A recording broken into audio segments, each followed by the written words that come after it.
Oh, here is Joe Biden. Joseph R. Biden Jr. Right, and here is the president. Good afternoon, everyone. Tomorrow will mark 1 year since I took office. Yes. It's been a year of challenges, but it's also been a year of enormous progress. We went from 2 million people being vaccinated at the moment I was sworn in to 210 million Americans being fully vaccinated today. We created 6 million new jobs, more jobs in 1 year than any time before. The unemployment rate dropped to 3.9%. Child poverty dropped by nearly 40%, the biggest drop ever in American history. New business applications grew by 30%, the biggest increase ever. And for the first time in a long time, this country's working people actually got a raise. All right, let's see if we can get better audio elsewhere. These working people actually got a raise. People, the bottom 40% saw their income go up the most of all that got a raise. We cut health insurance premiums for millions of American families, and we just made surprise medical bills illegal in this country. You know those bills you get that you don't expect of $2,000 to $5,000 from the hospital beyond what you thought you were going to have to owe because of the consultation you weren't told was going to cost that much? Right. No more. They're now illegal. Thanks to the American Rescue Plan and other actions we've taken, we've seen record job creation, record economic growth in the past year. Now, thanks to the bipartisan infrastructure bill, we're about to make a record investment in rebuilding America to take us to be the #1 best infrastructure in the world. Well, now we're way below that. We'll be creating better jobs for millions of people, modernizing our roads, our bridges, our highways, our ports, our airports, everything from making clean water, removing lead pipes, so that every American can turn on a faucet and drink clean water. Urban and rural and suburban communities. It's going to make affordable high-speed internet available to every American in urban, rural, and suburban areas. We've never done that before. Now we are. We're in the process of getting that done. Still, for all this progress, I know there's a lot of frustration and fatigue in this country. And we know why. COVID-19, Omicron has now been challenging us in a way that it's the new enemy. But while it's cause for concern, it's not cause for panic. We've been doing everything we can, learning and adapting as fast as we can, and preparing for a future beyond the pandemic. All I know that after almost 2 years of physical, emotional, and psychological weight of this pandemic and the impact it's had on everyone, for many of us, it's been too much to bear. We're in a very different place now, though. We have the tools, vaccines, boosters, masks, tests, pills, to save lives and keep businesses and schools open. 75% of adults are fully vaccinated. We've gone from 90 million adults with no sorry, shots. guys. I do hear that drone in the background. Let's see if this is better. We're adding about 9 million more vaccinations each week. We're going to stick with our vaccination efforts because vaccinations work. So get vaccinated, please, and get your booster. Look, we're also increasing testing. Should we have done more testing earlier? Yes, but we're doing more now. We've gone from 0 at-home tests a year ago to 375 million tests on the market in just this month. If you buy a test at a store, your insurance will reimburse you.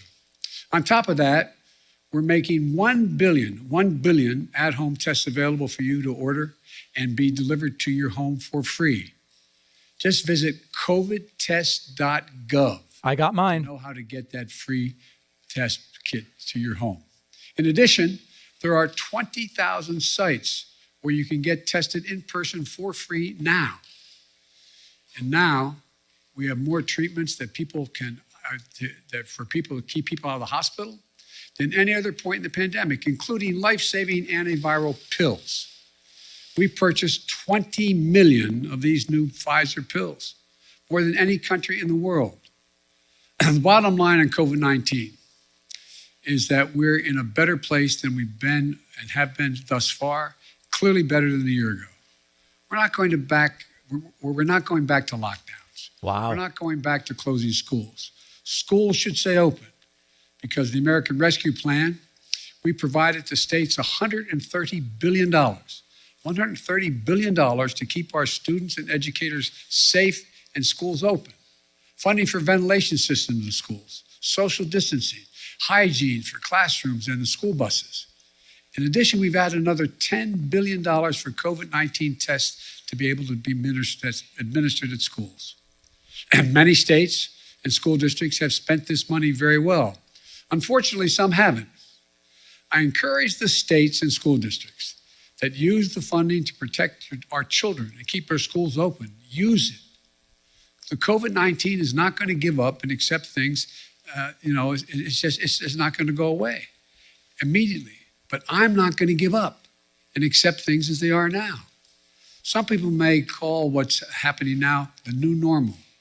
I call it a job not yet finished. It will get better. We're moving toward a time when COVID-19 won't disrupt our daily lives, where COVID-19 won't be a crisis, but something to protect against and a threat. Look, we're not there yet, but we will get there. Now, the second challenge we're facing are prices. COVID-19 has created a lot of economic complications. Yes. Including rapid price increases across the world economy. People see it at the gas pumps, the grocery stores, and elsewhere. So here's what we're going to do. A critical job in making sure that the elevated prices don't become entrenched rests with the Federal Reserve, which has a dual mandate: full employment and stable prices. The Federal Reserve provided extraordinary support during the crisis for the previous year and a half. Given the strength of our economy and the pace of recent price increases, it's appropriate, as the federal chairman, Chairman Powell, the Fed Chairman Powell has indicated, to recalibrate the support that is now necessary. I respect the Fed's independence, and I've nominated 5 superb individuals to serve on the Federal Board of Governors, men and women from a variety of ideological perspectives. They're eminently qualified, historically diverse, and have earned bipartisan praise. And I call on the United States Senate to confirm them without any further delay. And here at the White House, and for my friends in Congress, the best thing to tackle high prices is a more productive economy with greater capacity to deliver goods and services to the American people. And a growing economy where folks have more choices and more small businesses compete, and where more goods can get to market faster and cheaper. I've laid out a 3-part plan to do just that. First, fix the supply chain. COVID-19 has had a global impact on the economy. When a factory shuts down in one part of the world, shipments to shops and homes and businesses all over the world are disrupted. COVID-19 has compounded that many times over. A couple of months ago, in this very room, we heard dire warnings about how the supply chain problems could create a real crisis around the holidays. So we acted. We brought together business and labor, and that much predicted crisis did not occur. 99% of the packages were delivered on time, and shelves were stocked. And notwithstanding the recent storms that have impacted many parts of our country, the share of goods in stock at stores is 89% now, which is barely changed from the 91% before the pandemic. I often see empty shelves being shown on television. 89% are full, which is only a few points below what it was before the pandemic. But our work's not done.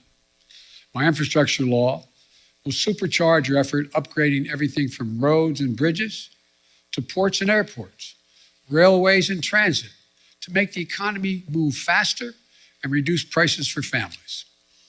Second thing, my Build Back Better plan will address the biggest cost of working families face every day. No other plan will do more to lower the cost for American families. It cuts the cost for childcare. Many families, including the people sitting in this room, if they have children and they're working. A lot of people getting banned, guys. $14,000 a year for childcare in big cities, less than that in smaller ones. My plan cuts that in half. That will not only be a game changer for so many families' budgets, but it will mean so much for the nearly 2 million women who've left the workforce during the pandemic because of things like childcare. My Build Back Better plan cuts the price of prescription drugs. So insulin, that today costs some people as much as $1,000 a month, will cost no more than $35 a month. It cuts the cost of elder care. It lowers energy cost. And it will do all of this without raising a single penny in taxes on people making under $400,000 a year or raising the deficit. In fact, my plan cuts the deficit and it boosts the economy by getting more people into the workforce. That's why 17 Nobel Prize winners for economics say it will ease long-term inflationary pressure. The bottom line, if price increases are what you're worried about, the best answer is my Build Back Better plan. Third thing we're going to do, promote competition. Look, in too many industries, a handful of giant companies dominate the market in sectors like meat processing, railroad, shipping, and other areas. This isn't a new issue. It's not been the reason we've had high inflation today. It's not the only reason. It's been happening for a decade. But over time, it has reduced competition, squeezed out small businesses and farmers, ranchers, and increased the price for consumers. We end up with an industry like the meat processing industry, where 4 big companies dominate the markets. Pay ranchers less for their cattle they grow, charge consumers more for beef, hamburger meat, whatever they're buying. Prices are up.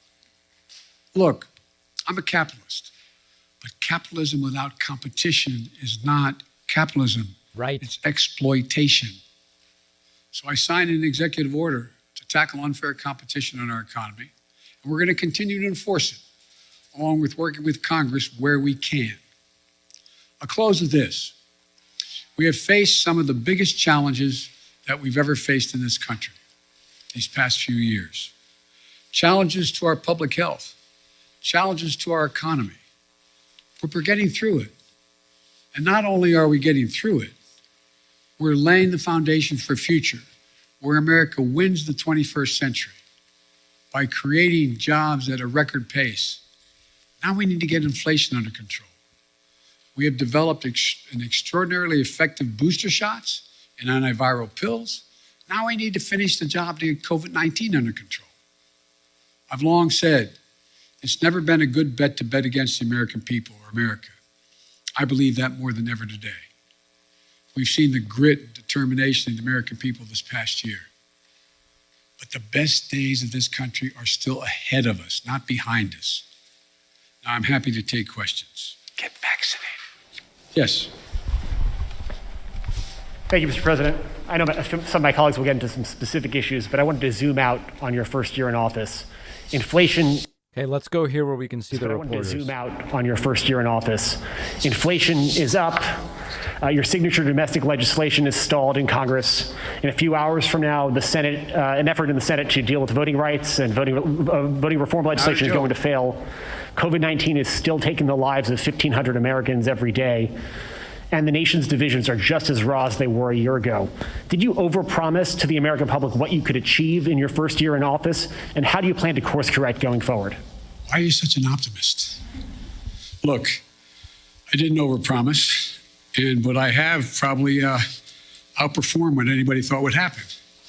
The fact of the matter is that we're in a situation where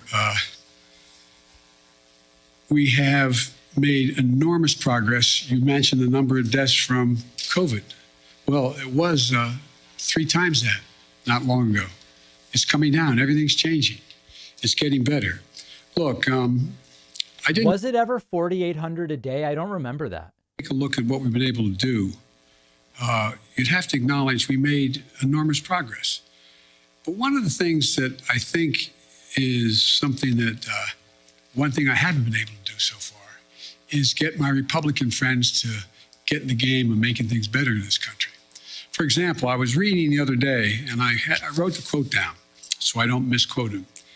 A quote from Senator Sununu when he decided that he wasn't going, Governor Sununu, when he decided he wasn't going to run for the Senate in New Hampshire. Here's what he said. They were all, for the most, quote, they were all, for the most part, content with the speed at which they weren't doing anything. It was very clear that we just had to hold the line for 2 years. Okay, so I'm just going to be a roadblock for the next 2 years? That's not what I do, Sununu said. He went on to say, it bothered me that they were okay with that. Then he goes on to say, I said, okay, so we're not going to get stuff done if we win the White House back, Why didn't we do anything in 2017 and 2018? And then he said, how the Republican Sununu spoke to answer the challenge? He said, crickets, yeah, crickets. They had no answer. I did not anticipate that there'd be such a stalwart effort to make sure that the most important thing was that President Biden didn't get anything done. Then that's a big miscalculation because it was pretty damn obvious. What are they for? Name me one thing they're for. That's And true. so That's true. the problem here is that I think what I have to do in the change in tactic, if you will, I have to make clear to the American people what we are for. We passed a lot. We passed a lot of things that people don't even understand what's all that's in it, understandably. Remember when we passed the Affordable Care Act and everybody thought that, it really was getting pummeled and beaten. And it wasn't until after we were out of office and that next campaign, when that off-year campaign, and I went into I wasn't in office anymore, we went in a whole bunch of districts campaigning for Democrats and Republican districts who said they wanted to do away with health care, with Obamacare. And I started pointing out that if you did that, pre-existing conditions would no longer be covered. And they said, huh? We didn't know that. We didn't know that. And guess what? We won over 38 seats because we had explained to the people exactly what, in fact, had passed. Now, one of the things that I remember saying, and I'll end this, I remember saying to President Obama when he passed the Affordable Care Act, I said, you ought to take a victory lap. And he said, there's so many things going on, we don't have time to take a victory lap. As a consequence, no one knew what the detail of the legislation was. They don't know a lot of the detail of what we passed. So the difference is, I'm going to be out on the road a lot, making the case around the country with my colleagues who are up for re-election and others, making the case of what we did do and what we want to do, what we need to do. And so I don't think I've overpromised at all, and I'm going to stay on this track. One of the things that I remember, and I'll end this with, I was talking with, Jim Clyburn, Right. who was a great help to me in the campaign in South Carolina. And Jim said, and when he endorsed me, and there was a clip on television in the last couple of days of Jim, and it said that we want to make things accessible and affordable for all Americans. That's healthcare. That's education. That's prescription drugs. That's making sure you have access to all the things that everybody else has. We can afford to do that. We can't afford not to do it. So I tell my Republican friends, here I come. This is going to be about what are you for? What are you for? And I'll lay out what we're for. Mary Bruce, ABC. Thank you, Mr. President. You mentioned your Republican colleagues, but right now your top two legislative priorities, your social spending package and voting rights legislation, are stalled, blocked by your own party after months of negotiation. You are only guaranteed control of Washington for one more year before the midterms. Do you need to be more realistic and scale down these priorities in order to get something passed? No, I don't think so. When you say more realistic, I think it's extremely realistic to say to people. These are such fraught questions. Like, this question is asked it's a meaningless question. Spend a lot of time, which I'm glad you do, polling this data, determining what the American people's attitudes are, et cetera. American people overwhelmingly agree with me on prescription drugs. They overwhelmingly agree with me on the cost of education. They overwhelmingly agree with me on early education. They overwhelm and go on the list on child care. And so we just have to make the case of what we're for and what the other team's not for. Look, we knew all along that a lot of this was going to be an uphill fight. And one of the ways to do this is to make sure we make the contrast as clear as we can. And one of the things that I think is we're going to have to do is just make the case. I don't think there's anything unrealistic about what we're asking. I'm not asking for castles in the sky. I'm asking for practical things the American people have been asking for a long time, And I think we can get it done. You're not going to scale down any of these priorities. But so far, that strategy isn't working. You haven't been able to get some of these big legislative ticket items done. I got two real big ones done, bigger than any president has ever gotten in the first year. But currently, Mr. President, your spending package, voting rights legislation, they're not going anywhere. We mean between months 13 and 14. You can get signed into law before the midterm elections. Yes, I'm confident we can get pieces, big chunks of the Build Back Better law signed into law. And I'm confident that we can take the case to the American people that the people they should be voting for who are going to oversee whether the elections, in fact, are legit or not, should not be those who are being put up by the Republicans to determine that they're going to be able to change the outcome of the election. So I have to tell you, I find the questions and the answers pedantic and almost meaningless. What's going on voting rights and the John Lewis bill and others. But so, look, this is, I've been engaged a long time in public policy, and I don't know many things that have been done in one fell swoop. And so I think the most important thing to do is try to inform, not educate, inform the public of what's at stake in stark terms, and let them make judgments and let them know who's for them and who's against them, who's there and who's not there, and make that the case. And that's what I'm going to be spending my time doing in this off-year election. Very quickly, you mentioned Republicans and reaching out to them. Some Republicans who may be open to major changes on voting rights, for instance, like Mitt Romney, he says he never even received a phone call from this White House. Why not? I like Mitt. Look, Mitt Romney's a straight guy. That's true. One of the things that we're doing, I was trying to make sure we got everybody on the same page in my party on this score. And I didn't call many Republicans at all.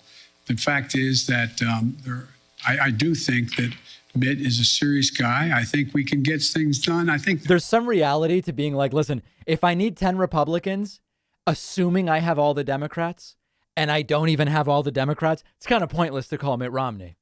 Right? I mean, come on, give me a sense of the math here. The case why it's so important to not turn the electoral process over to political persons who are set up deliberately to change the outcome of elections. Allison Harris, please.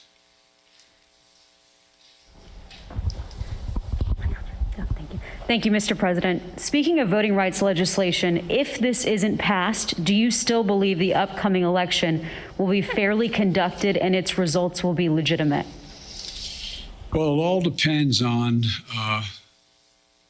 whether or not we're able to make the case to the American people that some of this is being set up to try to alter the outcome of the election. And it's one thing, look, maybe I'm just being too much of an optimist. Remember how we thought not that many people were going to show up to vote in the middle of a pandemic? We had the highest voter turnout in the history of the United States of America. Well, I think if, in fact, no matter how hard they make it for minorities to vote, I think you're going to see them willing to stand in line and defy the attempt to keep them from being able to vote. I think you're going to see the people we're trying to keep from being able to show up, showing up and making the sacrifice that needs to be made in order to change the law back to what it should be. But it's going to be difficult. I make no bones about that. It's going to be difficult. But we're not there yet. We've not run out of options yet, and we'll see how this moves. And on Omicron and education, teachers are in revolt in so many places.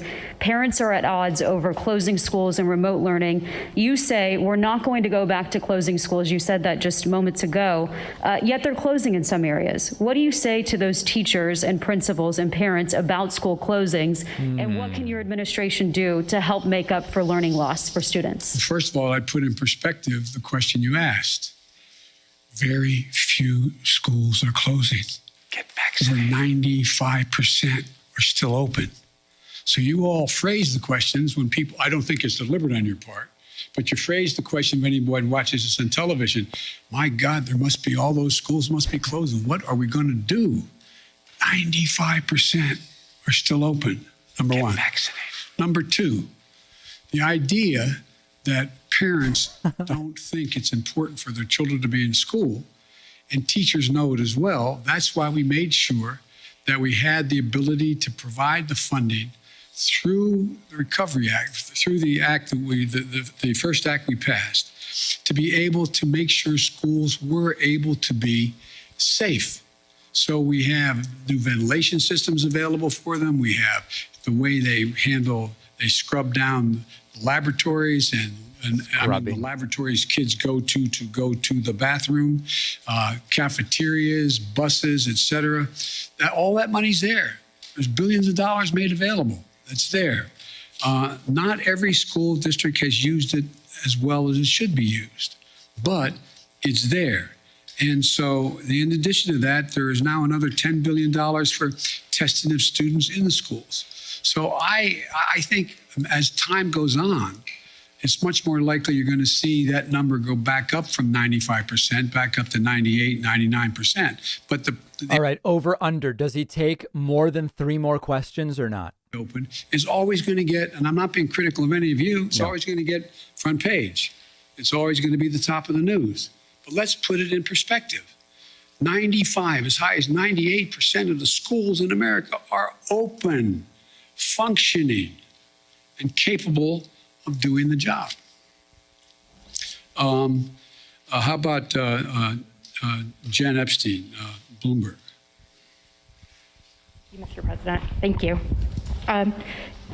Your top foreign policy advisors have warned that Russia is now ready to attack Ukraine, but there's still little unity among European allies about what a package of sanctions against Moscow would look like.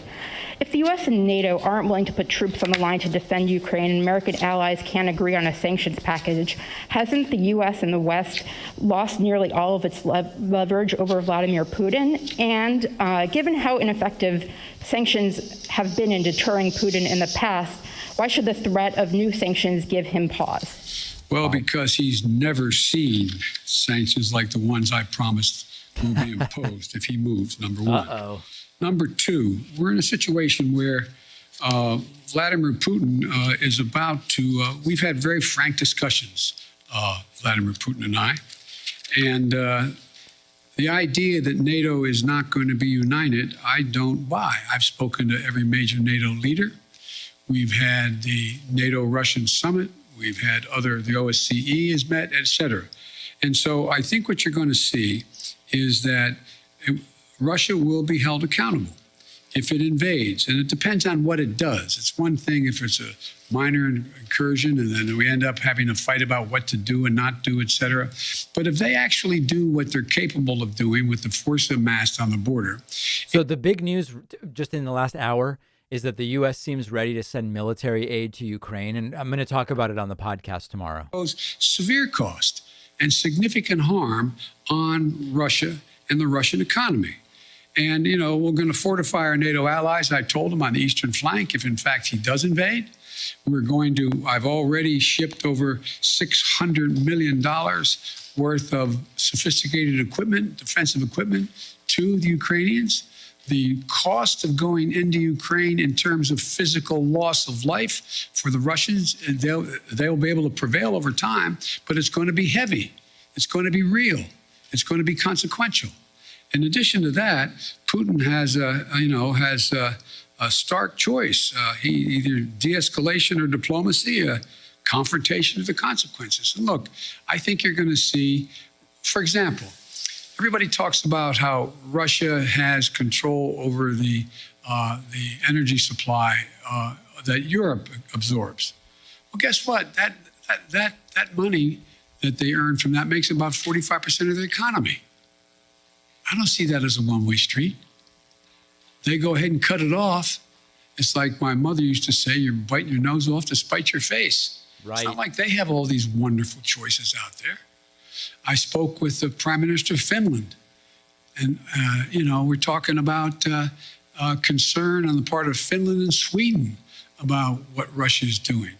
The last thing that Russia needs is Finland deciding to change its status. They didn't say they're going to do that, but they're talking about what, in fact, is going on and how outrageous Russia is being. We're finding ourselves in a position where I believe you'll see that there'll be severe economic consequences. For example, anything that involves dollar denominations, if they invade, they're going to pay. Their banks will not be able to deal in dollars. So there's a lot's going to happen. But here's the thing. My conversation with Putin, and we've been, how can we say it?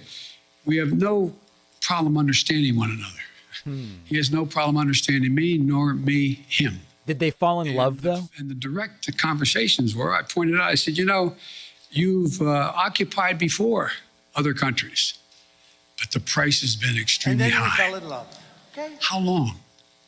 You can go in and over time, at great loss and economic loss, go in and occupy Ukraine. But how many years? 1, 3, 5, 10? What is that going to take? What toll does that take? It's real. It's consequential. So this is not all just a cakewalk for Russia. Militarily, they have overwhelming superiority as it relates to Ukraine. But they'll pay a stiff price immediately, near term, medium term, and long term if they do it. Wow. I'm sorry. Okay. David Sanger, New York Times. Thank you, Mr. President. I wanted to follow up on your answer there about Russia and Ukraine. When you were in Geneva in June, you said to us about President Putin, I think the last thing he wants now is a Cold War. Now, since then, of course, you've seen him gather these troops, 100,000 troops around Ukraine. Your Secretary of State said today he thought he could invade it at any moment. You've seen the cyber attacks, and you've seen the demand that he have a sphere of influence in which you would withdraw all American troops and nuclear weapons from what used to be the Soviet bloc. So I'm wondering if you still think that the last thing he wants is a Cold War. And has your view of him changed in the past few months? And if it has, and he does invade, would your posture be to really move back to the kind of containment policy that you saw so often when you were still in the Senate? That's a good question. The answer is that I think he still does not want any full-blown war, number one. Number two, do I think he'll test the West, test the United States and NATO as significantly as he can? Yes, I think he will. But I think he'll pay a serious and dear price for it that he doesn't think now will cost him what it's going to cost him. And I think he'll regret having done it. Now, whether or not, I think that, how can I say this in a public forum? I think that he is dealing with what I believe he thinks is the most tragic thing that's happened to Mother Russia, in that the Berlin Wall came down, the empire has been lost, the near abroad is gone, etc. The Soviet Union has been... This is actually a good reflection from Biden. But think about what he has. He has 8 time zones, a burning tundra that will not freeze again naturally, a situation where he has a lot of oil and gas, but he is trying to find his place in the world between China and the West. And so Absolutely. I'm not so sure that he has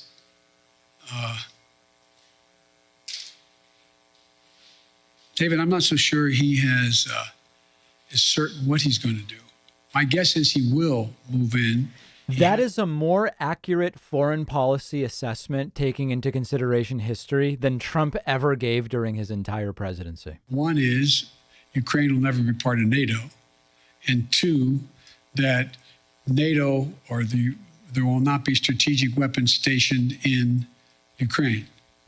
Well, we can work out something on the second piece, pretending what he does along the Russian line as well, the Russian border and the European area of Russia. On the first piece, we have a number of treaties internationally and in Europe that suggest that you get to choose who you want to be with. But the likelihood that Ukraine is going to join NATO in the near term is not very likely, based on much more work they have to do in terms of democracy and a few other things going on there, and whether or not the major allies in the West would vote to bring Ukraine in right now. So there's room to work if he wants to do that. But I think, as usual, he's going to, well, I probably shouldn't go any further, but I think it will hurt him badly. Sounds like you were offering some way out here, some off-ramp, and it sounds like what it is at least an informal assurance that NATO is not going to take in Ukraine anytime in the next few decades. And it sounds like you're saying we would never put nuclear weapons there. He also wants us to move all of our nuclear weapons out of Europe and not have troops rotating through the old Soviet bloc. Do you think there's space for there as well? No, there's not space for that. We won't permanently station, but the idea we're going to actually increase troop presence in Poland and Romania, et cetera, if in fact he moves. Because we have a sacred obligation in Article 5 to defend those countries. They are part of NATO. We don't have that obligation relative to Ukraine, although we have great concern about what happens in Ukraine. Thank you. Maureen, USA Today.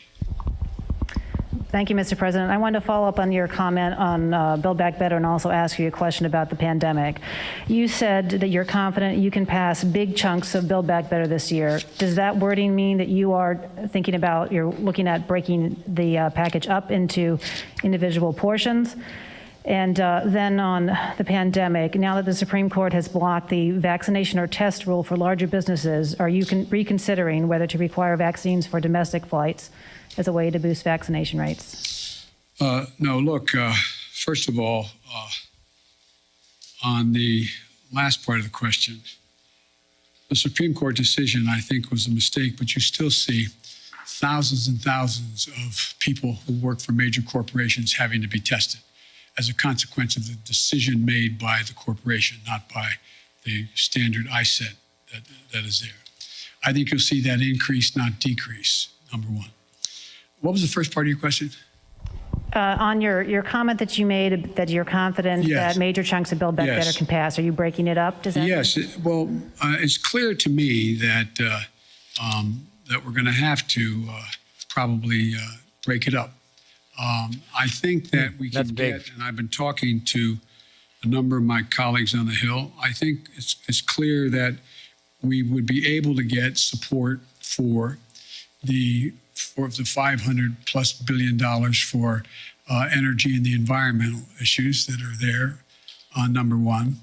Number two, I know that the two people who've opposed, on the Democratic side at least, support a number of the things that are in there. For example, Joe Manchin strongly supports early education, 3 and 4 years of age, strongly supports that. There is strong support for, I think, a number of the way in which to pay for these, pay for this proposal. So I think there is. I'm not going to negotiate against myself as to what should and shouldn't be in it, but I think we can break the package up, get as much as we can now, and come back and fight for the rest later.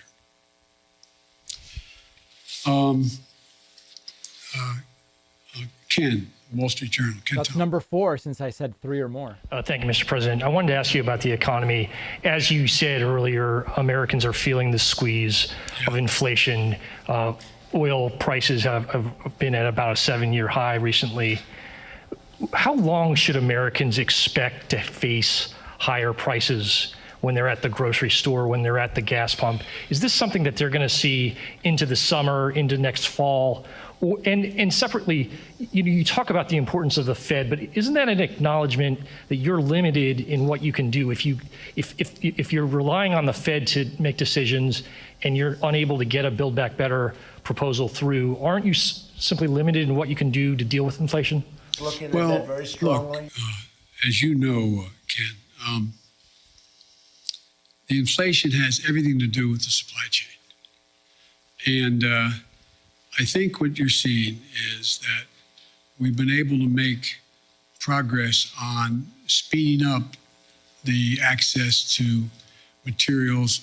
For example, 1/3 of the increase in cost of living is the cost of automobiles. The reason automobiles have skyrocketed in price is because of the lack of computer chips. So we have the capacity, and we're going to do everything in our power to do it, to become self-reliant on the computer chips that we need in order to be able to produce more automobiles. That's underway. We've already passed, within the context of another bill, money for that in the House of Representatives, before the House of Representatives now. But I think there's a way we can move to, if we can move to get, for example, that one thing done, it can make a big difference in terms of the cost of, the total cost of living. Now, with regard to the whole issue of energy prices, that gets a little more complicated. But you saw what happened when I was able to convince everyone, from including China, India, a number of other countries, to agree with us to go into their version of their petroleum reserve, to release more into the market. So that brought down the price about 12, 15 cents a gallon, some places more. There's going to be a reckoning along the line here as to whether or not we're going to continue to see oil prices continue to go up in ways that are going up now relative to what impact that's going to have on the producers. And so it's going to be hard. I think that's the place where most middle-class people, working-class people get hit the most. They pull up to a pump, and all of a sudden, instead of paying $2.40 a gallon, they're paying $5 a gallon. That's going to be really difficult. But so we're going to continue to work on trying to increase oil supplies that are available. And I think there's ways in which we can be of some value added in terms of the price of gas, natural gas and the like, to take the burden off the European countries that are now totally dependent on Russia. But it's going to be hard. It's going to be very hard. But I think that we have to deal with, for example, like I said, you have a circumstance where people are paying more for a pound of hamburger meat than they ever paid. Well, one of the reasons for that is you don't have that many folks out there that are the ones that got the big four controlling it all. And so you're going to see more and more, we're going to move on this competition piece to allow more and more smaller operations to come in and be able to engage in buying and providing the access to much cheaper meat than exists now. But it's going to be a haul. Now, and I assume the reason you said if I can't get Build Back Better relates to what those 17 Nobel laureate economists said, that if in fact we could pass it, it would actually lower the impact on inflation, reduce inflation over time, et cetera. So there's a lot we have to do. It's not going to be easy, but I think we can get it done. But it's going to be painful for a lot of people in the meantime. That's why the single best way to take the burden off middle class and working class folks is to pass the Build Back Better piece that are things that they're paying a lot of money for now. If you get to trade off higher gases, you're putting up with higher price of hamburgers and gas versus whether or not you're going to be able to pay for education and or childcare and the like. I think most people would make the trade. Their bottom line would be better in middle-class households. But it's going to be hard, and it's going to take a lot of work. Sir, you mentioned China. Do you think the time has come to begin lifting some of the tariffs on Chinese imports, Or is there a need for China to make due on some of its commitments in the Phase 1 agreement? Some business groups would like you to begin lifting up those tariffs on China. Well, I know that, and that's why. Shouldn't Biden insult the Chinese now like Trump? The answer is uncertain. It's uncertain. I'd like to be able to be in a position where I can say they're meeting the commitments or more of their commitments and be able to lift some of it. But we're not there yet. Nancy, CBS. Wow, we're still going. Thank you so much, Mr. President. This afternoon, the Senate Minority Leader, Mitch McConnell, said that the midterm elections are going to be a report card on your progress on inflation, border security, and standing up to Russia.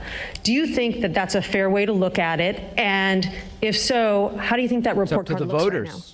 I think report cards can look pretty good if that's where we're at. But look, the idea that Mitch has been very clear. He's going to do anything to prevent Biden from being a success. I get on with Mitch. I actually like Mitch McConnell. Oh, we like one another, but he has one straightforward objective. Make sure that there's nothing I do that makes me look good in his mind, with the public at large. And that's okay. I'm a big boy. I've been here before. But the fact is that I think that I'm happy to debate and have a referendum on how I handle the economy, whether or not I've made progress on. Look, again, how can I'm taking too long answering your questions. I apologize. No need to apologize. I think that the fundamental question is, what's Mitch for? Mitch's primary and sole goal is to ensure I'm humiliated as president. We get along great when you put that aside. What's he for, dealing with Russia? That's different than I'm proposing that many of his Republican friends or his colleagues are supporting as well. What's he for on these things? What are they for? So everything's a choice, a choice. I think look, I've laid out a proposal on immigration that if we... I know the audio feedback is a disaster. It's right now. But we're not there. And are incredible. Oh, these people don't know what the hell they're doing. So, I mean, it's going to take time. And again, I go back to Governor Sununu's quote. How long? I mean, a rhetorical question. I know this is not fair to ask the press a question. I'm not asking you.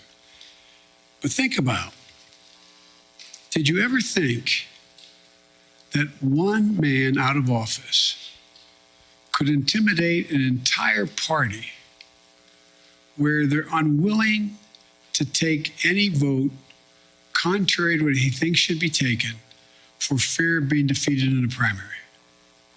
I've had 5 Republican senators talk to me, bump into me, quote unquote, or sit with me, who've told me that they agree with whatever I'm talking about for them to do. Right. But Joe, if I do it, I'm going to defeat it in a primary. We got to break that. It's got to change. And I doubt you're all, it sounds like I'm being solicitous. You're all bright as hell, well-informed, more informed than any group of people in America. But did any of you think that you get to a point where not a single Republican would diverge on a major issue? Not one? Anyway. Can you tell us who those 5 Republican senators are? Sure. No, are you kidding me? I maintain confidentiality. On voting but I'm rights, sure you've spoken to some.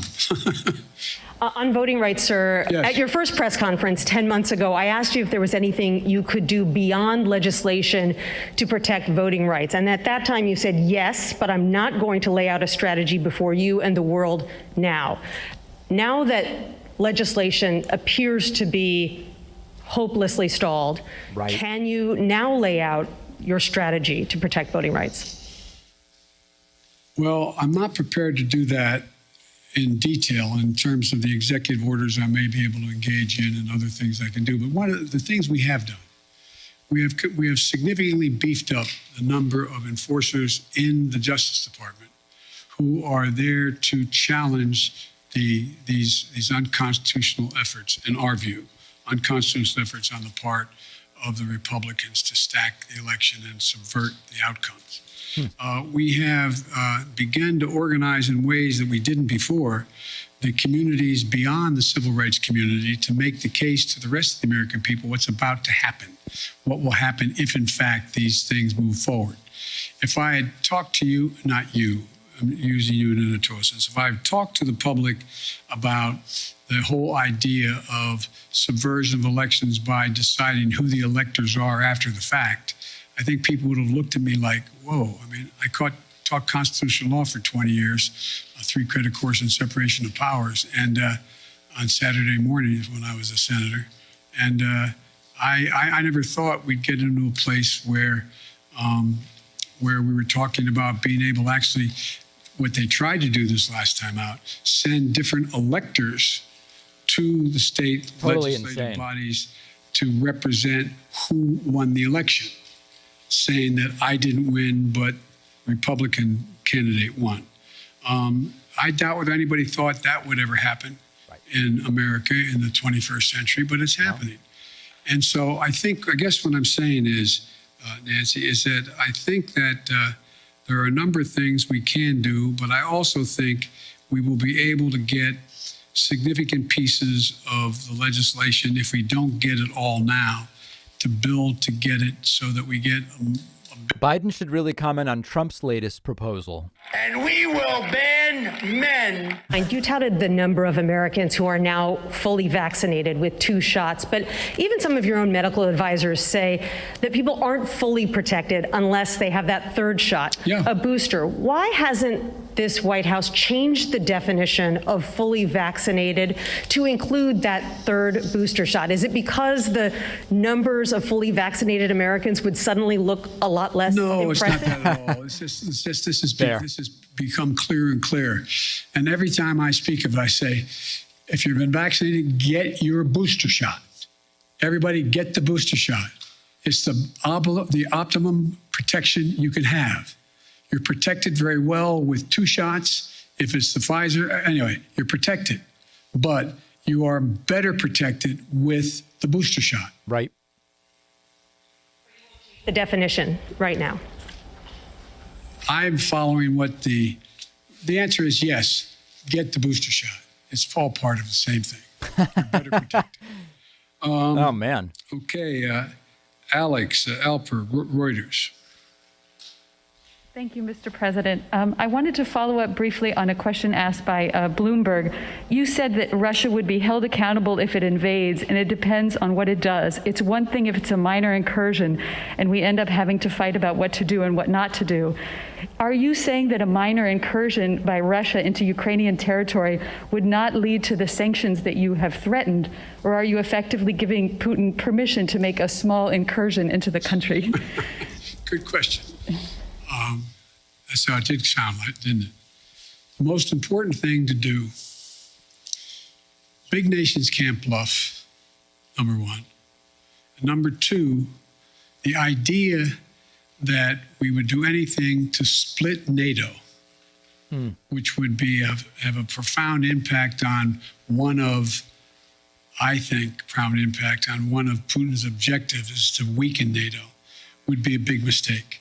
So the question is, if it's something significantly short of a significant invasion, or not even significant, just major military forces coming across. For example, it's one thing to determine that if they continue to use cyber efforts, well, we can respond the same way with cyber. They have FSB people in Ukraine now trying to undermine the solidarity within Ukraine about Russia and to try to promote Russian interest. But it's very important that we keep everyone in NATO on the same page. And that's what I'm spending a lot of time doing. And there are differences. There are differences in NATO as to what countries are willing to do depending on what happens, the degree to which they're able to go. And I want to be clear with you. The serious imposition of sanctions relative to dollar transactions and other things are things that are going to have a negative impact on the United States, as well as a negative impact on the economies of Europe as well, a devastating impact on Russia. And so I got to make sure everybody's on the same page as we move along. I think we will if there's something where there's Russian forces crossing the border, killing Ukrainian fighters, et cetera. I think that changes everything. But it depends on what he does as to actually what extent we're going to be able to get total unity on the NATO front. If I may ask a quick one on Iran, I just wanted to get your sense of whether the Vienna talks are making any progress, if you still think it's possible to reach a deal for both sides to resume compliance with the Iran nuclear deal, or if it's time to give up on that. Thank you. I'll do it in reverse. It's not time to give up. There is some progress being made. The P5+1 is on the same page, but it remains to be seen.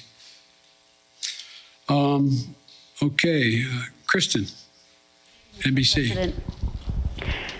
Very quickly on Russia, I do have a number of domestic policy issues, but on Russia very quickly, it seemed like you said that you have assessed, you feel as though he will move in. Has this administration, have you determined whether President Putin plans to invade or move into Ukraine, as you said? Look, the only thing I'm confident of is that decision is totally, solely, completely a Putin decision. Nobody else is going to make that decision. No one else is going to impact that decision. He's making that decision. And I suspect it matters which side of the bed he gets up on in the morning as to exactly what he's going to do.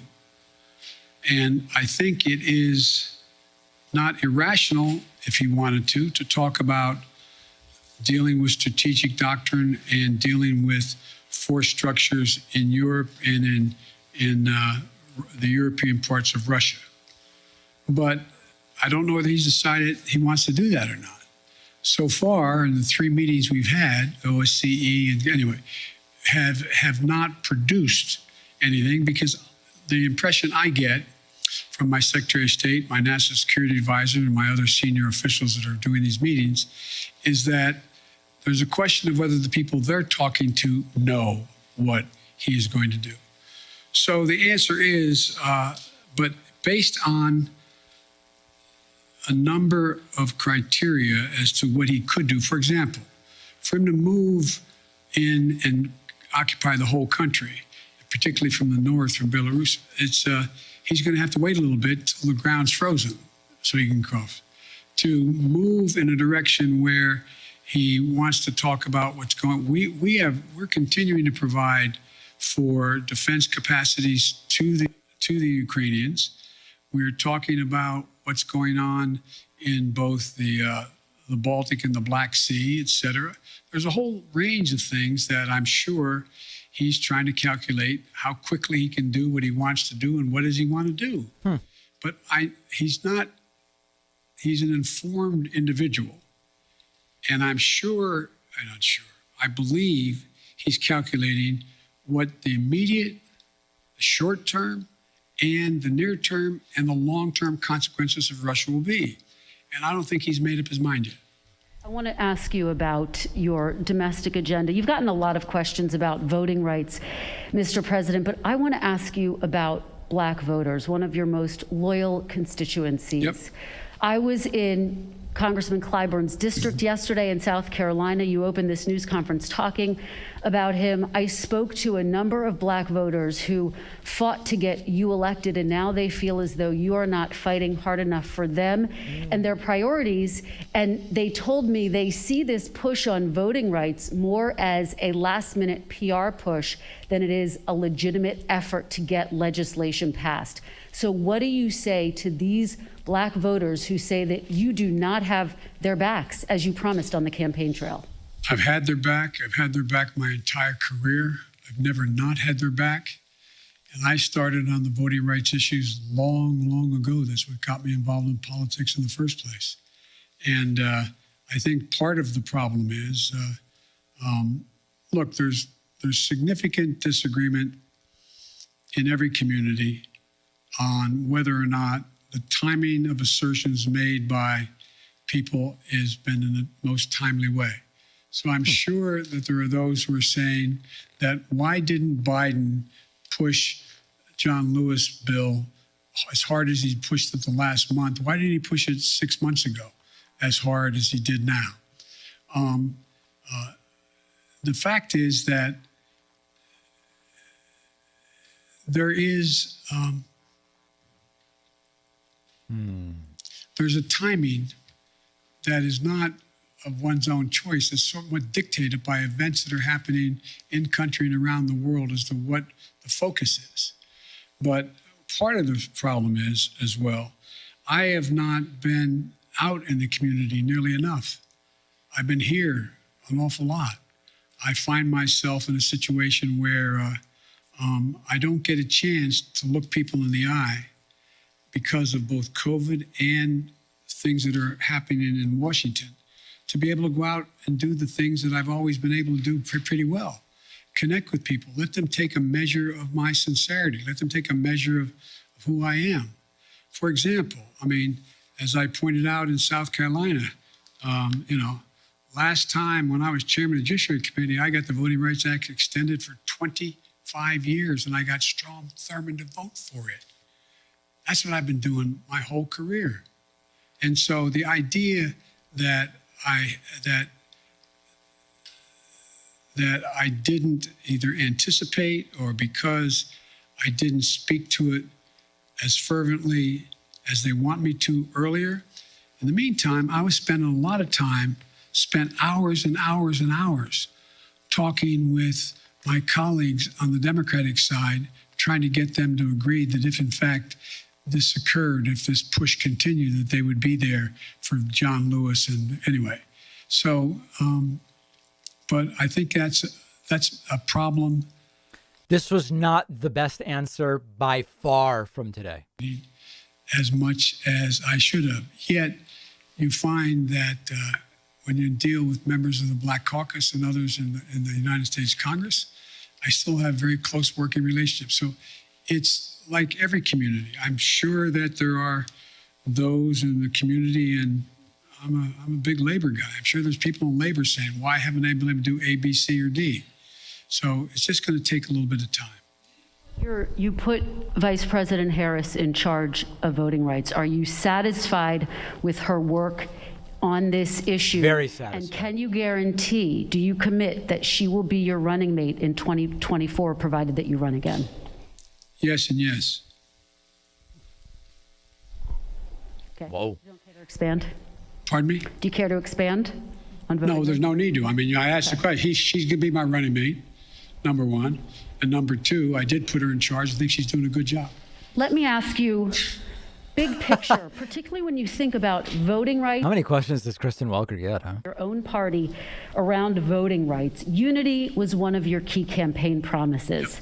In fact, in your inaugural address, you said your whole soul was in bringing America together, uniting our people. People heard the speech that you gave on voting rights in Georgia recently, in which you described those who are opposed to you to George Wallace and Jefferson Davis, and some people took exception to that. What do you say to those who were offended by your speech? And is this country more unified than it was when you first took office? Number one, anybody who listened to the speech, I did not say that there were going to be a George Wallace or a Bull Connor. I said we're going to have a decision in history that is going to be marked just like it was then. You either voted on the side that didn't make you George Wallace or didn't make you Bull Connor. But if you did not vote for the Voting Rights Act back then, you were voting with those who agreed with Connor, those who agreed with and I think Mitch did a real good job of making it sound like I was attacking them. If you notice, I haven't attacked anybody publicly, any senator, any congressman, Trump publicly. And my disagreements with them have been made to them, communicate to them privately or in person with them. My desire still is, look, I underestimated one very important thing. I never thought that the Republicans, like, for example, I said, they got very upset. I said, there are 16 members of the present United States Senate who voted to extend the Voting Rights Act. Now, they got very offended by that. That wasn't an accusation, it's stating a fact. What has changed? What happened? What happened? Why is there not a single Republican? Not one. That's not the Republican Party. So that's not an attack. Is the country more unified than when you first took office? The answer is, based on some of the stuff we've got done, I'd say yes, but it's not nearly unified as it should be. Look, I still contend, and I know you'll have a right to judge me by this, I still contend that unless you can reach consensus in a democracy, you cannot sustain the democracy. And so this is a real test, whether or not my counterpart in China is right or not when he says autocracies are the only thing that are going to prevail because democracies take too long to make decisions and countries are too divided. I believe we're going through one of those inflection points in history that occurs every several generations or even more than that, even more time than that, where things are changing almost regardless of any particular policy. The world's changing in big ways. We're going to see, if you heard me say this before, we're going to see more change in the next 10 years than we've seen in the last 50 years because of technology, because of fundamental alterations in alliances that are occurring, not because of any one individual, just because of the nature of things. And so I think you're going to see an awful lot of transition. And the question is, can we keep up with it? Can we maintain the democratic institutions that we have, not just here, but around the world, to be able to generate democratic consensus on how to proceed? It's going to be hard. It's going to be hard. But I mean, the other side, half of them want to end democracy as we know it and have the loser be in power. So that will be tough to find agreement with them.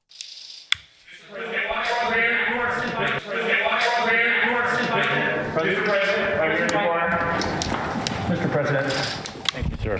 That was Peter Ducey screaming. There are deep questions among Americans about the competence of government, from the messy rollout of 5G this week to the Afghanistan withdrawal to testing on COVID. What have you done to restore Americans' faith in the competence of government? And are you satisfied by the view of the competence of your government? Look, let's take Afghanistan. I know you all like to focus on that, which is legitimate. We were spending $1 trillion a week. $1 billion a week in Afghanistan for 20 years.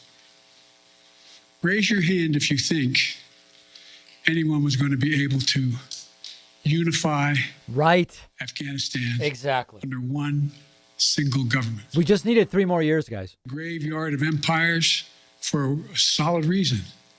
It is not susceptible to unity, number one. So the question was, do I continue to spend that much money per week in the state of Afghanistan? Right. Knowing that the idea that being able to succeed, other than sending more body bags back home, is highly, highly unusual. My dad used to have an expression. He'd say, son, if everything's equally important to you, nothing's important to you. There is no way to get out of Afghanistan after 20 years easily. Correct. Not possible, no matter when you did it.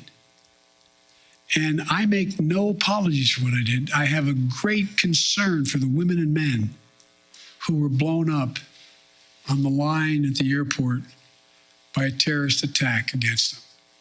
But the military will acknowledge, and I think you will, who know a lot about foreign policy, that had we stayed and I had not pulled those troops out, we would be asked to put somewhere between 20 and 50,000 more troops back in, because the only reason more Americans weren't being killed than others is because the last president signed an agreement to get out by May the 1st. And so everything was copacetic. Had we not gotten out, and the acknowledgement is we'd be putting a lot more forces in. Now, do I feel badly what's happening as a consequence of the incompetence of the Taliban? Yes, I do. But I feel badly also about the fistulas that are taking place in the Eastern Congo. I feel badly about a whole range of things around the world that we can't solve every problem. And so I don't view that as a competence issue. The issue of whether or not there's competence in terms of whether or not we're dealing with 5G or not, we don't deal with 5G. The fact is that you had two private enterprises that had one promoting 5G and the other one are airlines. They're private enterprises. They have government regulation, admittedly. And so what I've done is pushed as hard as I can to have 5G folks hold up and abide by what was being requested by the airlines until they could more modernize over the years. Right. So that 5G would not interfere with the potential of the landing. So any 5G tower within a certain number of miles from the airport should not be operative. And so I understand, but anything that happens that's consequential is viewed as the government's responsibility. I get that. Guys, he was asked about 5G. For people thinking he's bringing this up out of nowhere, he was asked about 5G. COVID and all the things that go along with that. Yeah, I am satisfied. I think we've done remarkably well. You know, the idea that on testing we should have done it quicker, but we've done remarkable since then. What we have more testing going on than anywhere in the world. And we're going to continue to increase that. Did we have it at the moment exactly when we should have moved? I just want to admit something to you guys. I've had 5G forever now. And when it says I'm on 5G, it seems insanely slow. Like there's like almost a delay before the page loads. I don't know. Maybe my expectations are off. It seems to be working more slowly when on 5G. Very weird. Anecdotal. Well, guess what? They didn't have the machinery to be able to do it. So I physically went to Michigan, stood there in a factory with the head of AstraZeneca and said, we'll provide the machinery for you. This is what we'll do. We'll help you do it so you can produce this vaccine more rapidly. I think that's pretty hands-on stuff. We also said right now, when the hospitalizations are overrunning hospitals and you have docs and nurses out because of COVID, they have COVID. We put thousands of people back in those hospitals. Look at all the military personnel we have there, first responders. Nobody has ever organized a strategic operation to get as many shots in arms by opening clinics and being able to get so many people vaccinated. What I'm doing now is not just getting significant amounts of vaccines to the rest of the world, but they now need the mechanical way is how they get shots in arms. So we're providing them to know how to do that. Now, should everybody in America know that? No, I don't necessarily know that. They're just trying to figure out how to put 3 squares on the table and stay safe. But so I do think the place where I was a little disappointed, I wish we could have written it differently, is when we did the legislation to provide the funding for COVID and the money we provided for the states to be able to deal with keeping schools open. Some of them didn't do a very good job. Some are still holding the money. I don't have the authority to do anything about that. I think that's not particularly competent. There's things that could and should have been done. They could have moved faster. So I understand the frustration. You know, I remember, I think it was, I forget which cabinet member saying to Barack Obama, something was going on. And he said, well, you can be sure, Mr. President, Of the millions of employees you have out there, somebody's screwing up right now.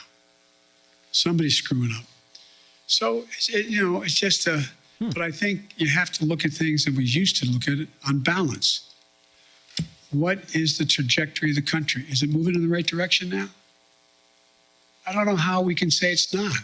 I understand the overwhelming frustration, fear, and concern with regard to inflation and COVID.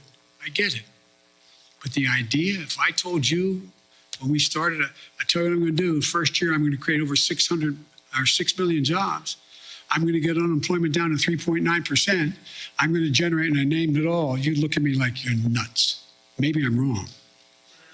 President, at least in our recent memory, with as much Washington experience as you entered this office with, but yet after we sit here for more than an hour, I'm not sure I've heard you say if you would do anything differently in the second year of your term. Do you plan to do anything differently? Yeah, look, the thing I have to do. Are you satisfied with your team here at the White House, sir? I'm satisfied with the team. There's 3 things I'm going to do differently now that I've gotten the critical crises out of the way in the sense of that moving, knowing exactly where we're going. Number 1, I'm going to get out of this place more often. I'm going to go out and talk to the public. I'm going to do public fora. I'm going to interface with them. I'm going to make the cases what we've already done, why it's important, and what we'll do what will happen if they support what else I want to do. Number 2, I'm bringing in more and more now that I have time. I mean, literally, like you, I'm not complaining. It's 12, 14 hours a day, no complaints. I really mean it sincerely. But now that certain of the big chunks have been put in place, and we know the direction, I'm also going to be out there seeking the more advice of experts outside, from academia to editorial writers to think tanks, and I'm bringing them in, just like I did early on, bringing in presidential historians to get their perspective on what we should be doing, seeking more input, more information, more constructive criticism about what I should and shouldn't be doing. And the third thing that I'm going to be doing a lot more of is being in a situation where I'm able to I'm going to be deeply involved in these off-year elections. We're going to be raising a lot of money. We're going to be out there making sure that we're helping all of those candidates, and scores of them have already asked me to. It will be interesting to see how much of a help Biden is for Democrats running in 22. Language as to what it is we've done, what we want to do, and why we think it's important. How many more hours am I doing this? I'm happy to stick around. Look at Peter Doocy out of his mind. You always ask me the nicest questions. I know you do. All right.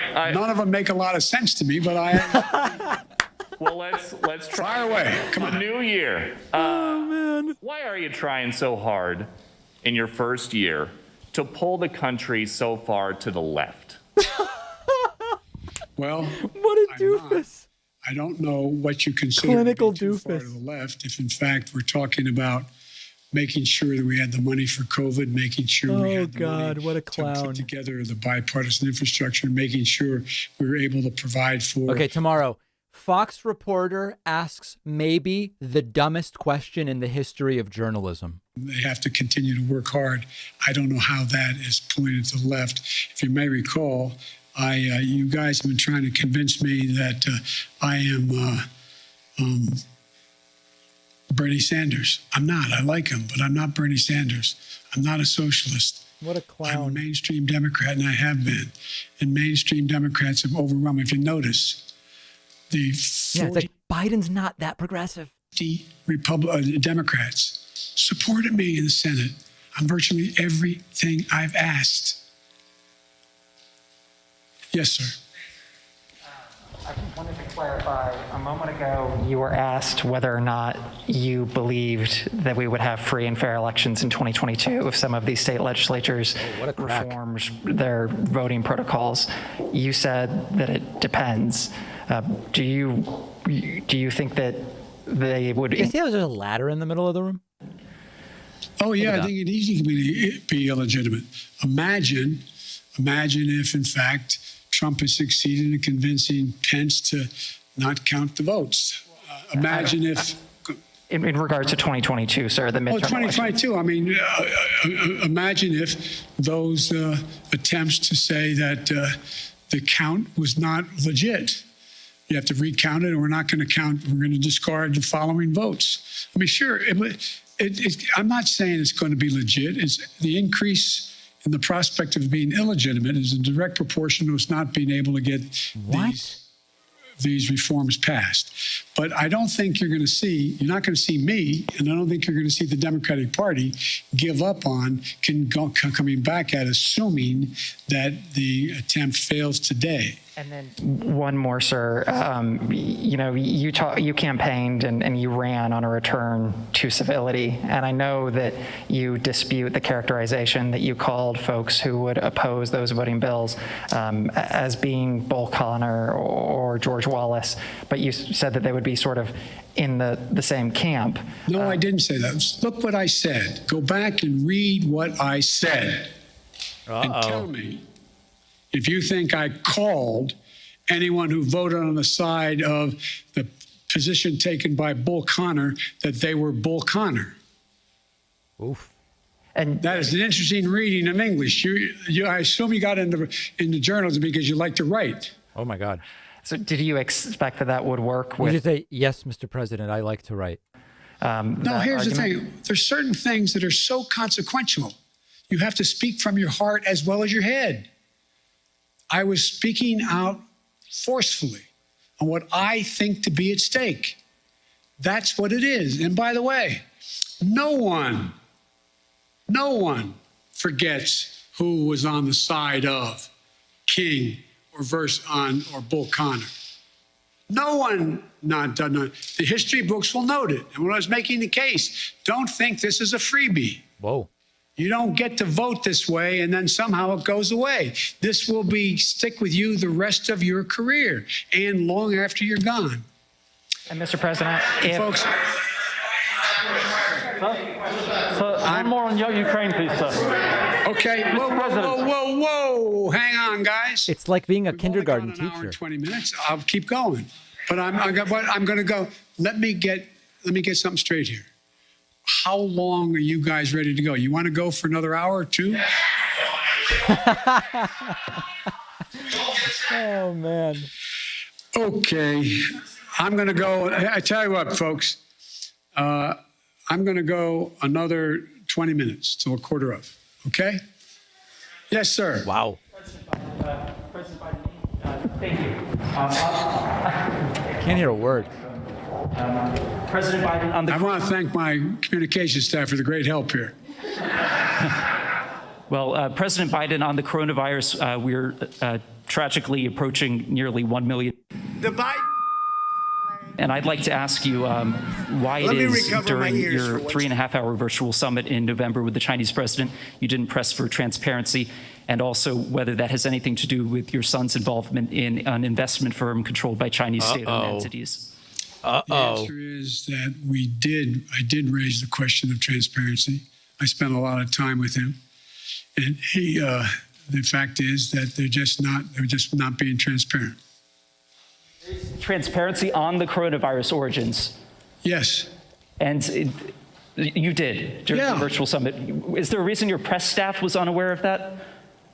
And what did you say to the Chinese president? And they weren't with me the entire time. Look, I made it clear that I thought that China had an obligation to be more forthcoming on exactly what the source got a package at the door. The virus was and where it came from. Yes. Mr. President, I would like to ask you about foreign policy. One of the first priority that you declared when you came to office was to end the war in Yemen, the catastrophic war in Yemen. You appointed a special envoy. Today, one of your allies, United Arab Emirates, is asking your administration to put back the Houthi rebels or militias back on the terror list. Are you going to do that? And how are you going to end the war in Yemen, sir? The answer is it's under consideration, and ending a war in Yemen takes the two parties to be involved to do it, and it's going to be very difficult. Yes. Thank you very much for this honor. James Rosen with Newsmax. I'd like to raise a delicate subject, but with utmost respect for your life accomplishments and the high office you hold. A poll released this morning by Politico Morning Consult found 49% of registered voters disagreeing with the statement, Joe Biden is mentally fit. Not even a majority of Democrats who responded strongly affirmed that statement. Well, I'll let you all make the judgment whether they're correct. Well, so the question I have for you, sir, if you'd let me finish, is why do you suppose such large segments of the American electorate have come to harbor such profound concerns about your cognitive fitness? Thank you. I have no idea. Yes, sir. Thanks, Mr. President. I appreciate it. I wanted to sort of address or ask about attention that's sort of been in this press conference on unifying the country, because you campaigned on two things. One of them is being able to accomplish big things, and the other is the ability to unify the country. And even today, you've talked about sort of a different posture with Republicans. And I wonder if you still think it's possible to do both of those things. We have to.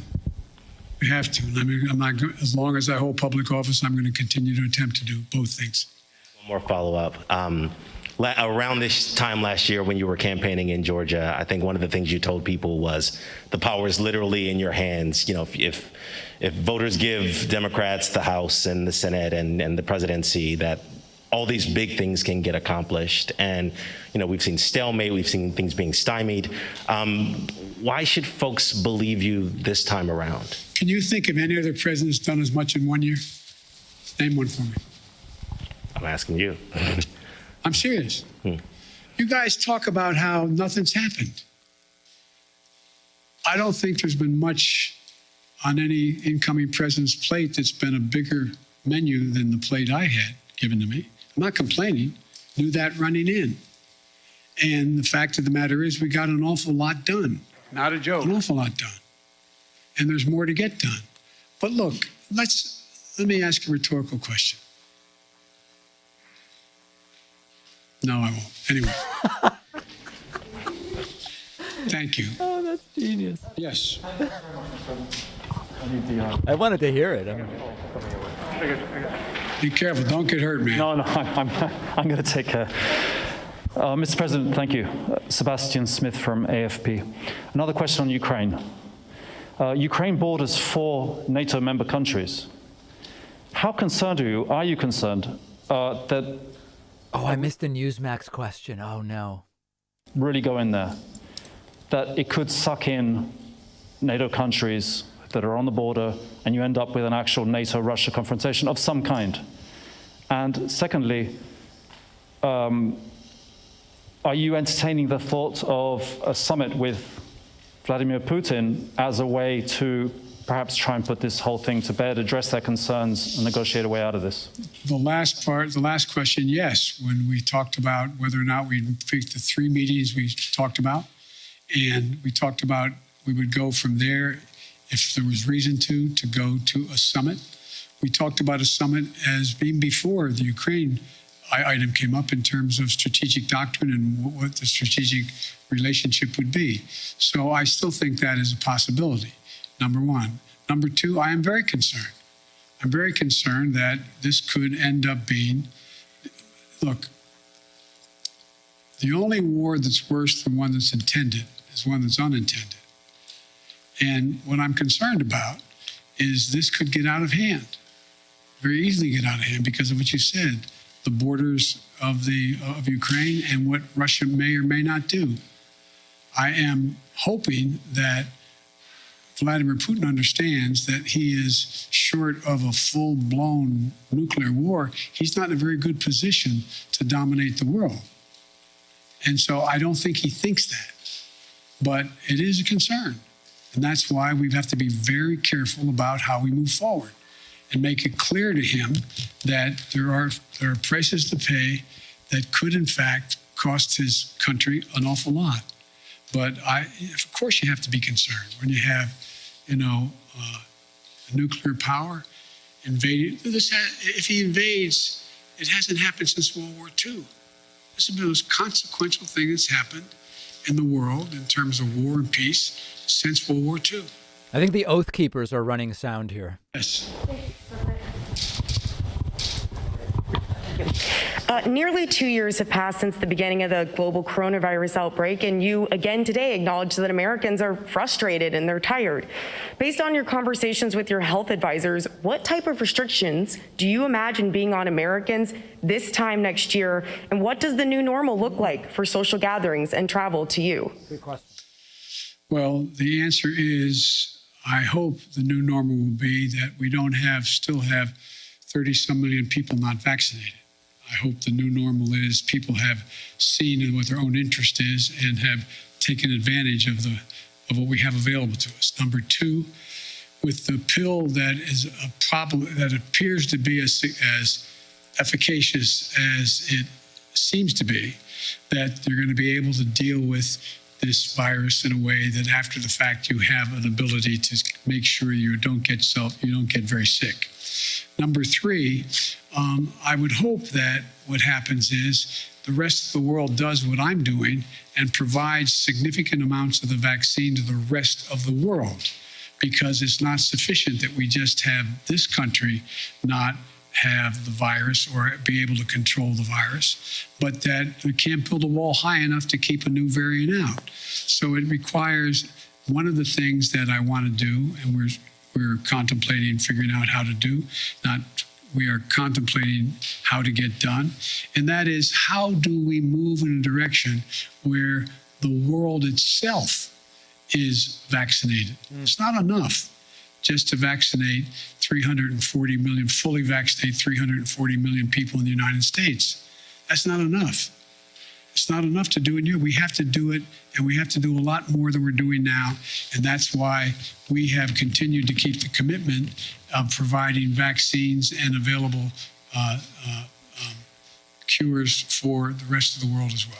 And if I could, sir, and I should have said this before, Francesca Chambers McClatchy, how do you plan to win back moderates and independents who cast a ballot for you in 2020, but polls indicate aren't happy with the way you're doing your job now? I don't believe the polls. Wow. Well, why don't you just go down the road there? Thank you, Mr. President. It's pretty Trumpy to say you don't believe any poll that's bad. You've given dozens of speeches this year urging Americans to get vaccinated.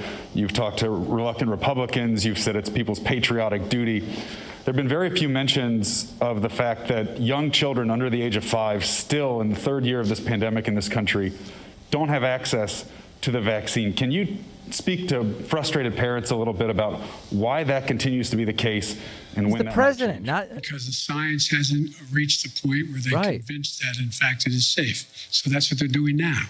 That's really a bad question for a president. Like, why isn't the vaccine approved for kids under 5? I don't know. I'm not doing the research. I'm not the person in charge. 7 and 12. Well, they've got to the point where they felt secure in the number of tests they had done and the tests they had run, that it was safe. So it will come.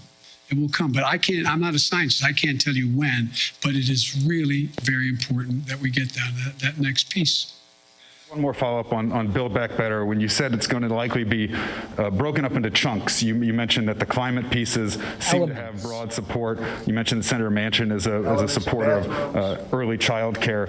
You left out the child tax credit, and I wonder if it's fair to read between the lines and assume that that is a piece, given Senator Manchin's opposition to it, that the extension of that is likely one of those components that may have to wait until sometime down the line. There's 2 really big components that I feel strongly about that I'm not sure I can get in the package.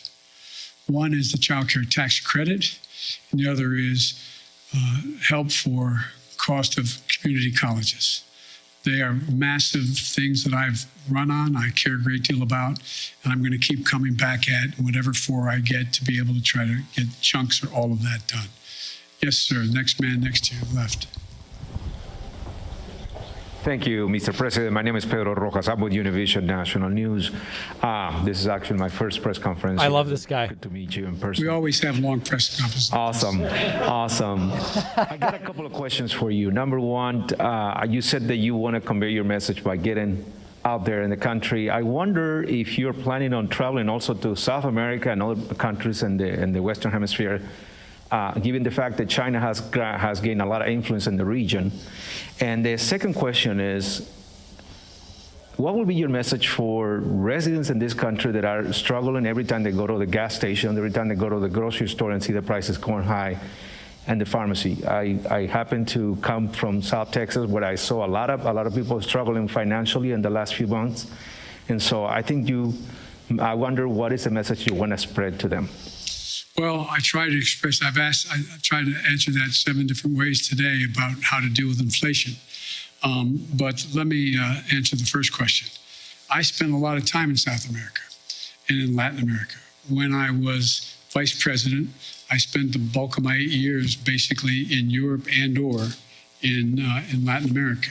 I'm in contact with the leaders of the countries in South America. We're working closely with making sure that we do everything, for example, with to deal with helping the countries in question, particularly those in Central America, to be able to help them with their ability to deal with the people don't sit around in Guatemala and say, I got a great idea. Let's sell everything we have, give the money to a coyote, take us across a terribly dangerous trip up through Central America and up through Mexico and sneak us across the border, drop us in the desert. Won't that be fun? People leave because they have real problems. And one of the things I've done when I was a vice president, got support with, although I don't have much Republican support anymore, is provide billions of dollars to be able to say to those countries, why are people leaving and how are you going to reform your own system? And that's what we've worked on a long time. It still needs a lot more work, and we're focusing on that. I also believe I've spent a lot of time talking about and dealing with policy having to do with Maduro, who is little more than a dictator right now. And the same thing in Chile and not the same thing, but with Chile as well as Argentina. So look, I made a speech a while ago when I was vice president saying that if we were smart, we have an opportunity to make the Western Hemisphere a democratic hemisphere. And we were moving in the right direction under the last administration, the Obama-Biden administration. But so much damage was done as a consequence of the foreign policy decisions the last president made in Latin America, Central America, and South America that we now have, when I call for a summit of the democracies, I call that, and a number of nations showed up for this summit of democracy. What is it that's going to allow us to generate? We've actually had a reduction in the number of democracies in the world. And it seems to me there's nothing more important. We used to talk about, when I was a kid in college, about America's backyard. It's not America's backyard. Everything south of the Mexican border is America's front yard. And we're equal people. We don't dictate what happens in any other part of this continent. This is pretty meandering, guys. I'm not going to sugarcoat it. This is kind of weird. And also comparing Chile and Argentina to Venezuela, it's kind of all over the place. And it's going to take some time. Yes, gentleman in the back. And then I'll go to this side, okay? Thank you, Mr. President. Alexander Yahoo News. And thank you for holding this press conference. I hope there's more of them.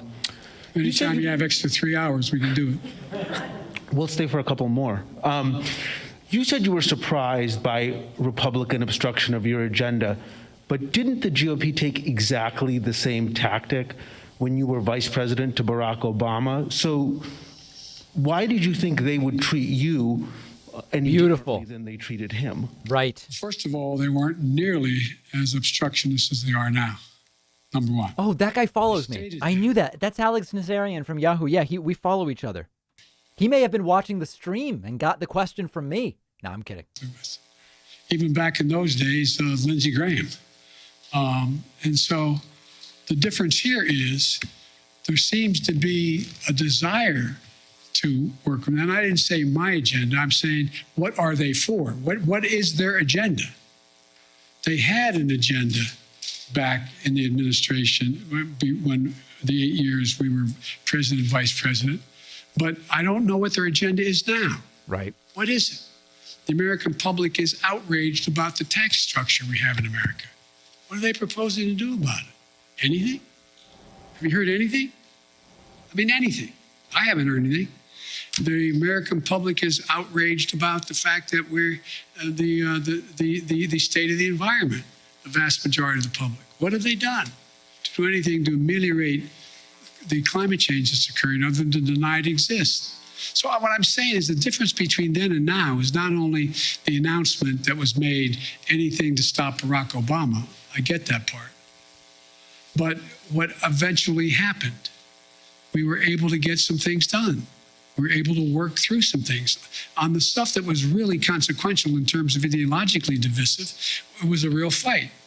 But I don't think there's a time when I wonder what would be the Republican platform right now. Right. They don't have one. I don't even know what I'm doing, What do you think sir? their position on taxes are? What do you think their position on human rights is? What do you think their position is on whether or not we should what we should do about the cost of prescription drugs? What do you think? I mean, I honest to God don't know what they're for, yet I know a lot of these senators and congressmen, and I know they do have things they want to support, whether they're things I want or not. But you don't hear much about that.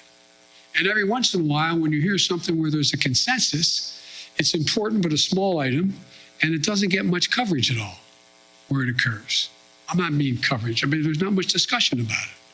So I just think it's a different, and I don't know that no matter how strongly one supports as a Republican and or supports the president, the former president of the United States, I don't know how we can't look at what happened on January 6th and think that's a problem. That's a real problem. One more question, Mr. President. By the way, it's a quarter of, guys, so I'm going to do this. If you answer me easy questions, I'll give you quick answers. There's an increasing concern, I think, among some Democrats that even if schools do continue to open, and I get that most of them are now open, Republicans will weaponize this narrative of you and other leading Democrats, allowing them to stay closed in the midterms next year.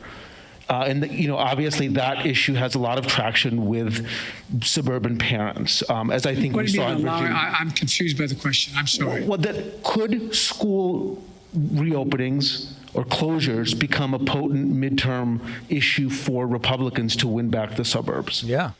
Oh, I think it could be, but I hope with God that look, maybe I'm kidding myself, but as time goes on, the voter who is just trying to figure out, as I said, how to take care of their family, put 3 squares on the table, stay safe, be able to pay their mortgage or their rent, et cetera, is becoming much more informed on the that buzzing you guys hear, when I've dealt with that, usually when I just like move something to a different plug, it fixes it. Players and some of the political parties. And I think that they are not going to be as susceptible to believing some of the outlandish things that have been said and continue to be said. You know, every president, not necessarily in the first 12 months, but every president the first couple of years, every president, of the last presidents, at least 4 of them, have had polling numbers that are 44% favorable. So it's this idea that, but you all, not you all, but now it is, well, Biden's it. I wish someone would ask him to weigh in on whether crackers should only be whole wheat flour, salt, and oil. I would love a question about that. I mean, the idea that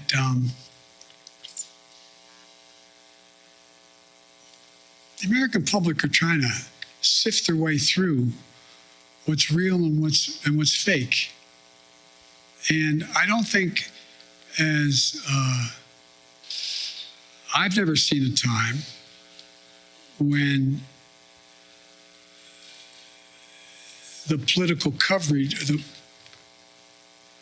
choice of what political coverage the voter looks to has as much impact on as what they believe. They go to get reinforced in their views, whether it's MSNBC or whether it's Fox or whatever. I mean, and one of the things I find fascinating that's happening, and you all are dealing with it every day, and it will impact on how things move, is that a lot of the speculation in the polling data shows that the cables are heading south. They're losing viewership. No, well, Fox is okay for a while, but it's not gaining, and a lot of the rest are predicted to be not very much in the mix in the next 4 to 5 years. I don't know whether that's true or not, but I do know that we have sort of put themselves in certain alleys, and they've decided that, you know, how many people who watch MSNBC also watch Fox, other than they're a politician trying to find out what's going on in both places? How many people? Again, I'm no expert in any of this. This is getting a little painful, guys. It's getting a little painful. I think you have to acknowledge that what gets covered now is necessarily a little bit different than what gets covered in the past. I've had a couple, well, I shouldn't get into this. Yeah. I wouldn't go with that. But the nature of the way things get covered has, in my observation over the years I've been involved in public life, changed. And it's changed because of everything from a thing called the internet.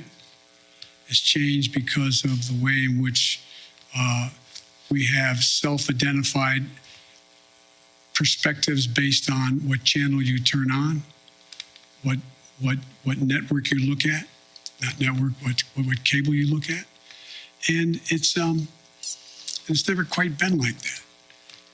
Anyway.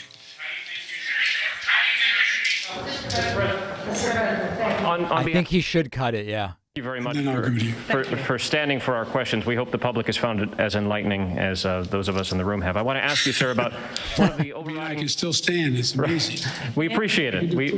We very much do. So the question I want to ask you gets to accountability, sir, on one of the top public concerns, of course, which is the coronavirus and the government's response to it, whether it's confusion over what style of mask to wear, when to test, how to test, where to test. The public is confused, sir, and you see that in the drop-off in the polling on this question. Why did you tell Jeff that you were satisfied with your team? Why are you not willing to make or interested in making any changes, either at the CDC or other agencies, given the fact that the messages have been so confusing? Well, first of all, the messages, to the extent they've been confusing, is because the scientists, they're learning more. They're learning more about what's needed and what's not needed. And so the fact is that the one piece that has gotten a lot of attention is the communications capacity of the CDC. Well, she came along and said, look, I'm a scientist, and I'm learning. I'm learning how to deal with stating what is the case that we've observed. But look, I think that it's a little bit like saying, when we went through the whole issue of how to deal with polio and the polio shots, what was said in the beginning was, oh, no, it's changed a little bit. We moved this way or that way. Or when we dealt with anything else. I mean, this was a brand new virus, a brand new phenomenon.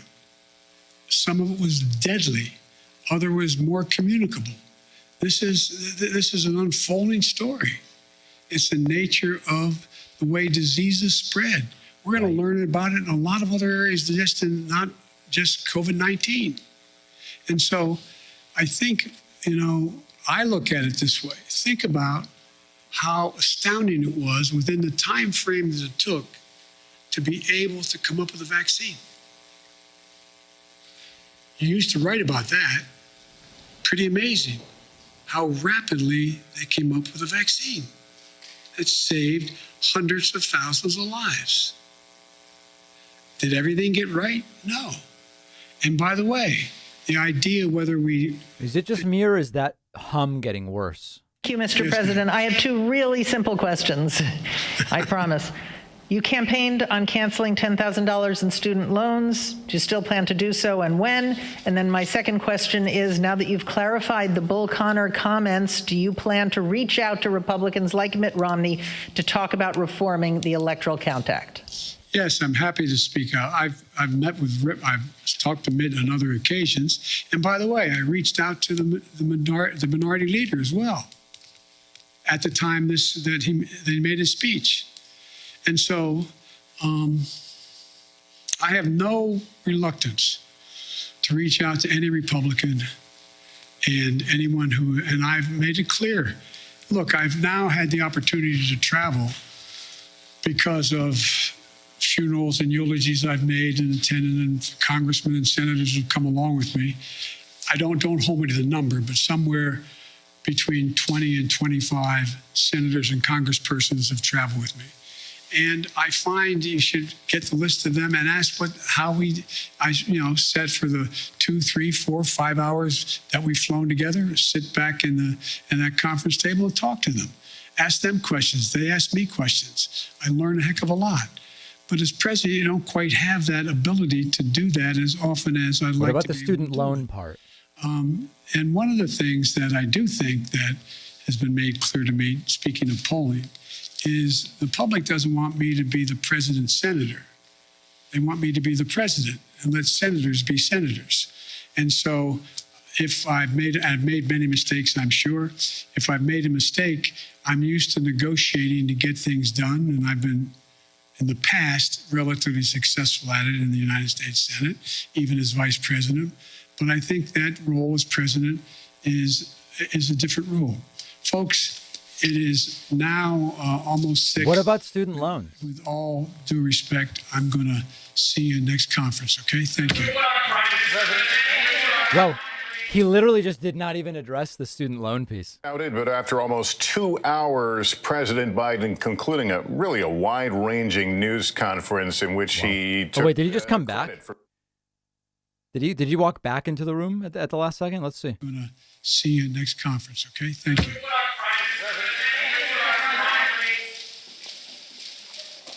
And there he goes. Okay, and there it is over. Wow, a nearly 2-hour press conference from President Joe Biden. Wow. Well, I'm going to have to think about all of it for a long time.